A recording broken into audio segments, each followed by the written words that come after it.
Stuff we like. What are some of your favorite memories from working on this particular show? God, I think it always boils down to John DiMaggio being uncontainable with his laughter during the recording sessions because we would be messing around, and so our comedic energy was like up there, like a dynamo. And all Fry had to do was say a couple of things that were funny, and he just burst at the seams laughing. He'd be like, and it's like they were waiting for him to calm down so we could continue. You know, he couldn't. He just was like giddy. And I was the same way, except I somehow drew the strength to not like buy into it and fall into the pit. We had to put him in the back of the room and take couch pillows and put him over him. It's okay to laugh, but you need these. And he was like,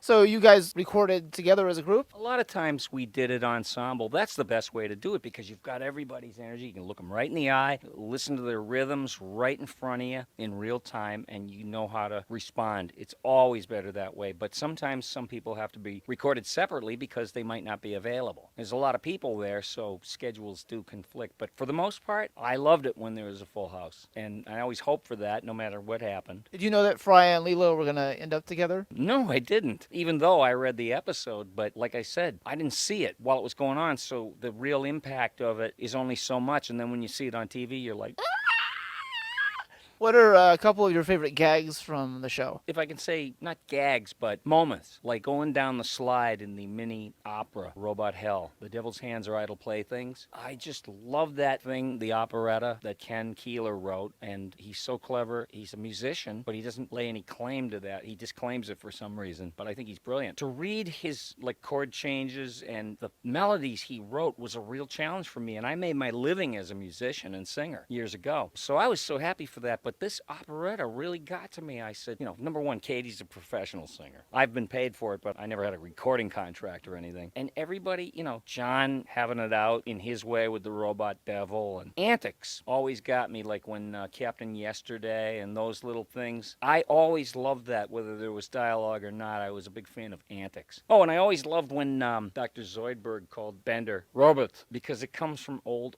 movies where somebody would go, "Where's the robot?" You know, real stiff-assed, you know, that kind of stuff. Who is your favorite character that you voiced on the show? I'd love to tell you, but I can't. It's like asking a parent which one is their favorite kid, and I can't tell you. I've struggled with that, but I really have developed a fondness because the writing became part of what I was doing, and that was part of me. It was a situation where everything was so great. I never saw any like craziness go on where there was, you know, animosity or anything. Believe me, I'm battle scarred, you know, from certain experiences. It was the greatest moments, and I felt like I was the luckiest guy in the world. Not only be doing this, but with the people that I was doing it with. And, you know, I've come to Matt and I said, listen, thanks for the great opportunity. It became the most favorite thing I ever did as far as I'm concerned. And I hope I delivered just way more than you ever expected. And, you know, he was like waving me off. Don't, you know, we'll talk to people, you know. And I was like, hey, there's that hope I was asking for later. So you never know what'll happen. Would you